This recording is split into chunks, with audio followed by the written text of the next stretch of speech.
Welcome to HorrorBabble. Today, in collaboration with Roomorg magazine, we'll be commencing a 6-part recording of Jack London's 1912 post-apocalyptic classic, The Scarlet Plague. Join us every Wednesday for the next 6 weeks as we explore a world dramatically depopulated by an uncontainable epidemic. Sounds eerily familiar, doesn't it? Be sure to hit the subscribe button and to hit the notification bell next to it in order to receive new content notifications.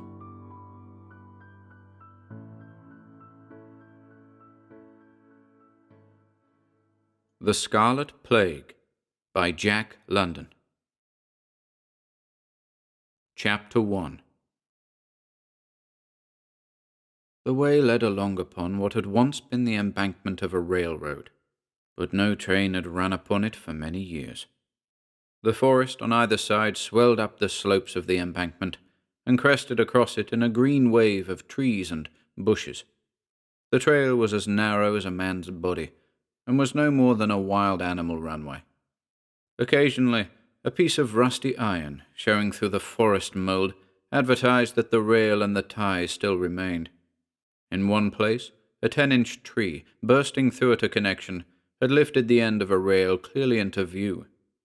The tie had evidently followed the rail, held to it by the spike long enough for its bed to be filled with gravel and rotten leaves, so that now the crumbling, rotten timber thrust itself up at a curious slant. Old as the road was, it was manifest that it had been of the monorail type. An old man and a boy travelled along this runway. They moved slowly, for the old man was very old. A touch of palsy made his movements tremulous, and he leaned heavily upon his staff. A rude skull-cap of goatskin protected his head from the sun. From beneath this fell a scant fringe of stained and dirty white hair. A visor, ingeniously made from a large leaf, shielded his eyes, and from under this he peered at the way of his feet on the trail. His beard, which should have been snow-white, but which showed the same weather-wear and camp-stain as his hair, fell nearly to his waist in a great tangled mass. About his chest and shoulders hung a single mangy garment of goatskin.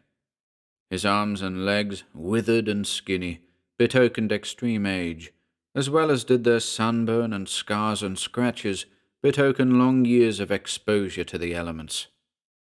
The boy, who led the way, checking the eagerness of his muscles to the slow progress of the elder, likewise wore a single garment, a ragged-edged piece of bearskin, with a hole in the middle through which he had thrust his head. He could not have been more than 12 years old. Tucked coquettishly over one ear was the freshly severed tail of a pig. In one hand he carried a medium-sized bow and an arrow. On his back was a quiverful of arrows. From a sheath hanging about his neck on a thong projected the battered handle of a hunting knife. He was as brown as a berry, and walked softly, with almost a cat-like tread. In marked contrast with his sunburned skin were his eyes, blue, deep blue, but keen and sharp as a pair of gimlets. They seemed to bore and to aft about him in a way that was habitual. As he went along he smelled things as well, his distended, quivering nostrils carrying to his brain an endless series of messages from the outside world. Also, his hearing was acute, and had been so trained that it operated automatically. Without conscious effort, he heard all the slight sounds in the apparent quiet, heard and differentiated, and classified these sounds, whether they were of the wind rustling the leaves, of the humming of bees and gnats, of the distant rumble of the sea that drifted to him only in lulls, or of the gopher just under his foot, shoving a pouch full of earth into the entrance of his hole. Suddenly, he became alertly tense. Sound, sight, and odor had given him a simultaneous warning. His hand went back to the old man, touching him, and the pair stood still. Ahead, at one side of the top of the embankment, arose a crackling sound, and the boy's gaze was fixed on the tops of the agitated bushes. Then a large bear, a grizzly, crashed into view, and likewise stopped abruptly at sight of the humans. He did not like them, and growled querulously. Slowly the boy fitted the arrow to the bow, and slowly he pulled the bowstring taut, but he never removed his eyes from the bear. The old man peered from under his green leaf at the danger, and stood as quietly as the boy. For a few seconds this mutual scrutinizing went on. Then, the bear betraying a growing irritability, the boy, with a movement of his head, indicated that the old man must step aside from the trail and go down the embankment. The boy followed, going backward, still holding the bow taut and ready. They waited till a crashing among the bushes from the opposite side of the embankment told them the bear had gone on. The boy grinned as he led back to the trail. "A big un, grandsir," he chuckled. The old man shook his head. "They get thicker every day," he complained in a thin, undependable falsetto. "Who'd have thought I'd live to see the time when a man would be afraid of his life on the way to the cliff house? When I was a boy, Edwin, men and women and little babies used to come out here from San Francisco by tens of thousands on a nice day. And there weren't any bears then. No, sir. They used to pay money to look at them in cages. They were that rare." "What is money, grandsir?" Before the old man could answer, the boy recollected and triumphantly shoved his hand into a pouch under his bearskin and pulled forth a battered and tarnished silver dollar. The old man's eyes glistened as he held the coin close to them. "I can't see," he muttered. "You look and see if you can make out the date, Edwin." The boy laughed.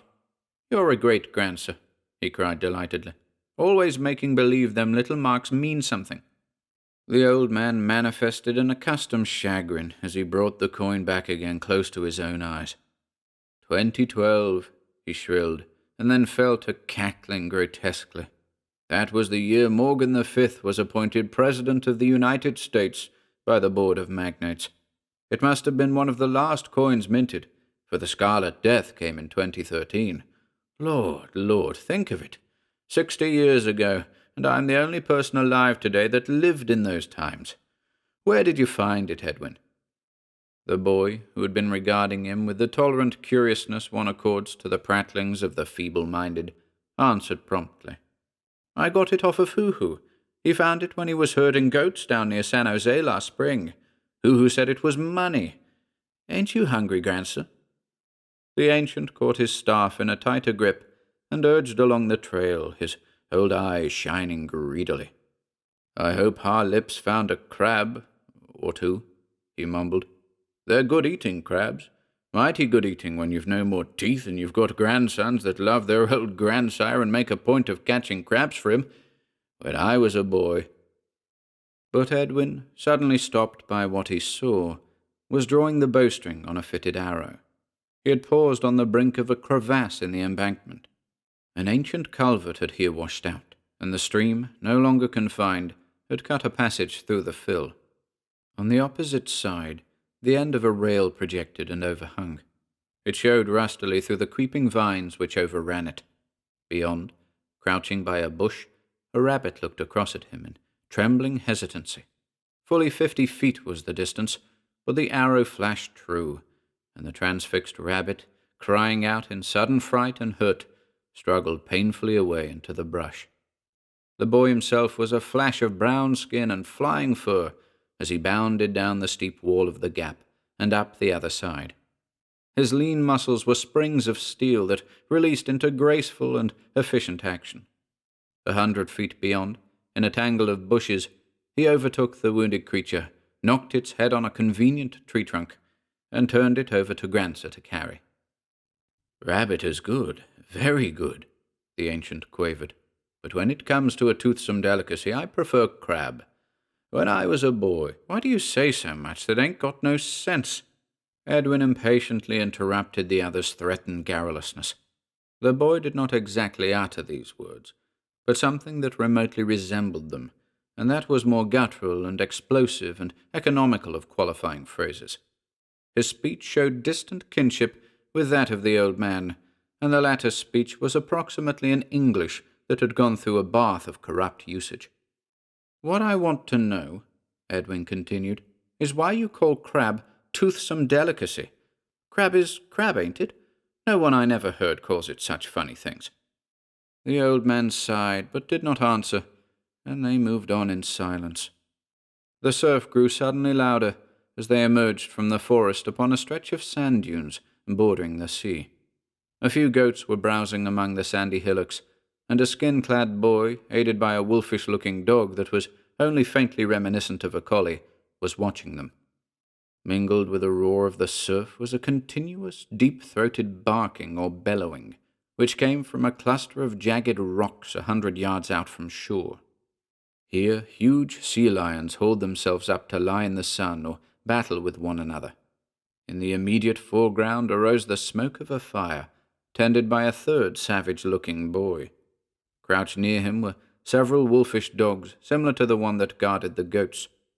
The old man accelerated his pace, sniffing eagerly as he neared the fire. "Mussels," he muttered ecstatically. "Mussels! And ain't that a crab, hoo-hoo? Ain't that a crab? My, you boys are good to your old grandsire." Hoo-hoo, who was apparently of the same age as Edwin, grinned. "All you want, grandsir. I got 4. The old man's palsied eagerness was pitiful. Sitting down in the sand as quickly as his stiff limbs would let him, he poked a large rock mussel from out of the coals. The heat had forced its shells apart, and the meat, salmon-coloured, was thoroughly cooked. Between thumb and forefinger, in trembling haste, he caught the morsel and carried it to his mouth. But it was too hot, and the next moment was violently ejected. The old man spluttered with the pain, and tears ran out of his eyes and down his cheeks. The boys were true savages, possessing only the cruel humour of the savage. To them the incident was excruciatingly funny, and they burst into loud laughter. Hoo-hoo danced up and down, while Edwin rolled gleefully on the ground. The boy with the goats came running to join in the fun. "Set 'em to cool, Edwin, set 'em to cool," the old man besought, in the midst of his grief, making no attempt to wipe away the tears that still flowed from his eyes. "And cool a crab, Edwin, too. You know your grandsire likes crabs." From the coals arose a great sizzling, which proceeded from the many mussels bursting open their shells and exuding their moisture. They were large shellfish, running from 3 to 6 inches in length. The boys raked them out with sticks and placed them on a large piece of driftwood to cool. "When I was a boy, we did not laugh at our elders. We respected them." The boys took no notice, and Grandsir continued to babble an incoherent flow of complaint and censure. But this time he was more careful, and did not burn his mouth. All began to eat, using nothing but their hands, and making loud mouth noises and lip-smackings. The third boy, who was called Harelip, slyly deposited a pinch of sand on a mussel the ancient was carrying to his mouth, and when the grit of it bit into the old fellow's mucous membrane and gums, the laughter was again uproarious. He was unaware that a joke had been played on him, and spluttered and spat until Edwin, relenting, gave him a gourd of fresh water with which to wash out his mouth. "Where's them crabs, hoo-hoo?" Edwin demanded. "Grandsir's set upon having a snack." Again Grandsir's eyes burned with greediness as a large crab was handed to him. It was a shell with legs and all complete, but the meat had long since departed. With shaky fingers and babblings of anticipation, the old man broke off a leg and found it filled with emptiness. "The crabs, hoo-hoo?" he wailed. "The crabs? I was fooling, Grandsir. They ain't no crabs. I never found one." The boys were overwhelmed with delight at sight of the tears of senile disappointment that dribbled down the old man's cheeks. Then, unnoticed, Hoo-hoo replaced the empty shell with a fresh cooked crab. Already dismembered, from the cracked legs the white meat sent forth a small cloud of savory steam. This attracted the old man's nostrils, and he looked down in amazement. The change of his mood to one of joy was immediate. He snuffled and muttered and mumbled, making almost a croon of delight as he began to eat. Of this the boys took little notice, for it was an accustomed spectacle. Nor did they notice his occasional exclamations and utterances of phrases which meant nothing to them, as, for instance, when he smacked his lips and champed his gums while muttering, "Mayonnaise! Just think, mayonnaise! And it's 60 years since the last was ever made. 2 generations and never a smell of it. Why, in those days it was served in every restaurant with crab.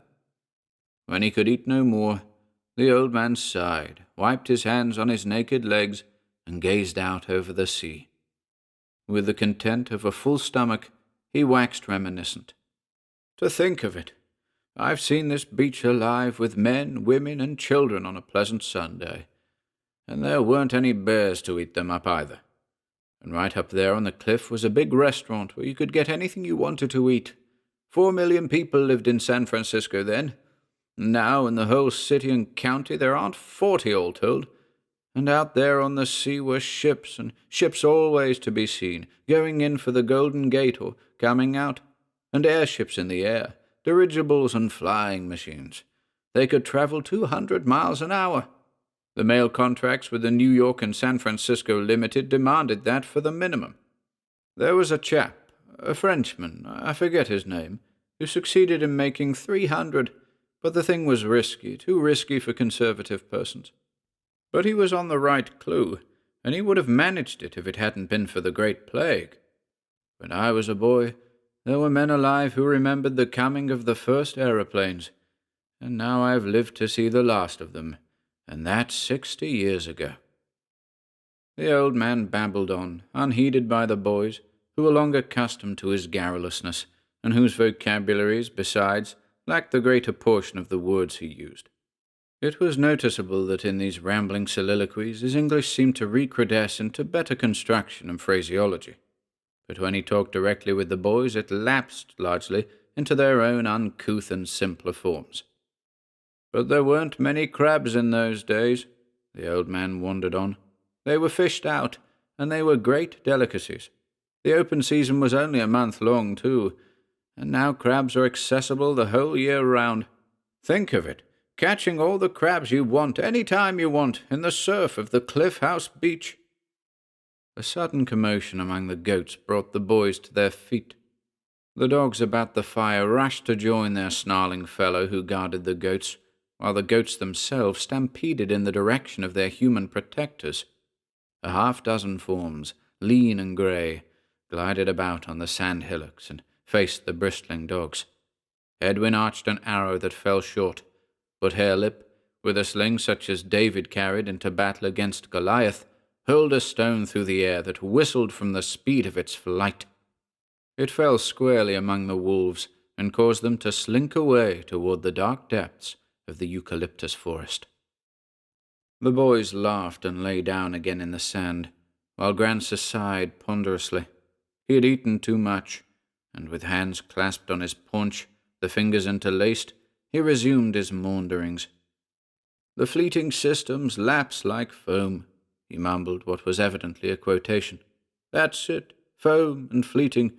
All man's toil upon the planet was just so much foam. He domesticated the serviceable animals, destroyed the hostile ones, and cleared the land of its wild vegetation. And then he passed, and the flood of primordial life rolled back again, sweeping his handiwork away. The weeds in the forest inundated his fields, the beasts of prey swept over his flocks, and now there are wolves on the Cliff House beach." He was appalled by the thought. Where 4 million people disported themselves, the wild wolves roam today, and the savage progeny of our loins with prehistoric weapons defend themselves against the fanged despoilers. Think of it! And all because of the Scarlet Death. The adjective had caught Harelip's ear. "He's always saying that," he said to Edwin. "What is scarlet?" "The scarlet of the maples can shake me like the cry of bugles going by," the old man quoted. "It's red," Edwin answered the question. "And you don't know it because you come from the chauffeur tribe. They never did know nothing, none of them. Scarlet is red, I know that." "Red is red, ain't it?" Harelip grumbled. "Then what's the good of getting cocky and calling it scarlet?" "Grancer, what for do you always say so much what nobody knows?" he asked. "Scarlet ain't anything, but red is red. Why don't you say red, then?" "Red is not the right word," was the reply. "The plague was scarlet. The whole face and body turned scarlet in an hour's time. Don't I know? Didn't I see enough of it? And I'm telling you it was scarlet because it was scarlet. There is no other word for it." Red is good enough for me, Harelip muttered obstinately. My dad calls red red, and he ought to know. He says everybody died of the Red Death. Your dad is a common fellow, descended from a common fellow, Grancer retorted heatedly. Don't I know the beginnings of the chauffeurs? Your grandsire was a chauffeur, a servant, and without education. He worked for other persons. But your grandmother was of good stock. Only the children did not take after her. Don't I remember when I first met them, catching fish at Lake Temescal? What is education? Edwin asked. Calling red scarlet, Harelip sneered, then returned to the attack on Grancer. My dad told me, and he got it from his dad afore he croaked, that your wife was a Santa Rosan, and that she was sure no account. He said she was a hash-slinger before the Red Death, though I don't know what a hash-slinger is. You can tell me, Edwin. But Edwin shook his head in token of ignorance. It is true, she was a waitress, Grancer acknowledged, but she was a good woman, and your mother was her daughter. Women were very scarce in the days after the plague. She was the only wife I could find, even if she was a hash-slinger, as your father calls it. But it is not nice to talk about our progenitors that way. Dad says that the wife of the first chauffeur was a lady. What's a lady? Hoo-Hoo demanded. A lady's a chauffeur squaw, was the quick reply of Harelip. The first chauffeur was Bill, a common fellow, as I said before, the old man expounded. But his wife was a lady, a great lady. Before the Scarlet Death, she was the wife of Van Woerden. He was president of the Board of Industrial Magnates, and was one of the dozen men who ruled America. He was worth $1,800,000,000, coins like you have there in your pouch, Edwin. And then came the Scarlet Death, and his wife became the wife of Bill, the first chauffeur. He used to beat her, too. I've seen it myself. Hoo-Hoo, lying on his stomach and idly digging his toes in the sand, cried out and investigated first his toenail and next the small hole he had dug. The other two boys joined him, excavating the sand rapidly with their hands, till there lay 3 skeletons exposed. 2 were of adults, the third being that of a part-grown child. The old man hudged along on the ground and peered at the find. Plague victims, he announced. That's the way they died everywhere in the last days. This must have been a family, running away from the contagion and perishing here on the Cliff House beach. What are you doing, Edwin? This question was asked in sudden dismay, as Edwin, using the back of his hunting knife, began to knock out the teeth from the jaws of one of the skulls. Going to string 'em, was the response. The 3 boys were now hard at it, and quite a knocking and hammering arose, in which Grancer babbled on unnoticed. You are true savages. Already has begun the custom of wearing human teeth. In another generation you will be perforating your noses and ears and wearing ornaments of bone and shell. I know. The human race is doomed to sink back farther and farther into the primitive night, ere again it begins its bloody climb upward to civilization. When we increase and feel the lack of room, we will proceed to kill one another. And then I suppose you will wear human scalp locks at your waist as well, as you, Edwin, who are the gentlest of my grandsons, have already begun with that vile pigtail. Throw it away, Edwin, boy. Throw it away. What a gabble the old geezer makes, Harelip remarked, when, the teeth all extracted, they began an attempt at equal division. They were very quick and abrupt in their actions, and their speech, in moments of hot discussion over the allotment of the choicer teeth, was truly a gabble. They spoke in monosyllables and short jerky sentences that was more a gibberish than a language. And yet through it ran hints of grammatical construction, and appeared vestiges of the conjugation of some superior culture. Even the speech of Grancer was so corrupt that were it put down literally, it would be almost so much nonsense to the reader. This, however, was when he talked with the boys. When he got into the full swing of babbling to himself, it slowly purged itself into pure English. The sentences grew longer and were enunciated with a rhythm and ease that was reminiscent of the lecture platform. "Tell us about the Red Death, Grancer," Harelip demanded, when the teeth affair had been satisfactorily concluded. "The Scarlet Death," Edwin corrected. And don't work all that funny lingo on us, Harelip went on. Talk sensible, Grancer, like a Santa Rosan ought to talk. Other Santa Rosans don't talk like you.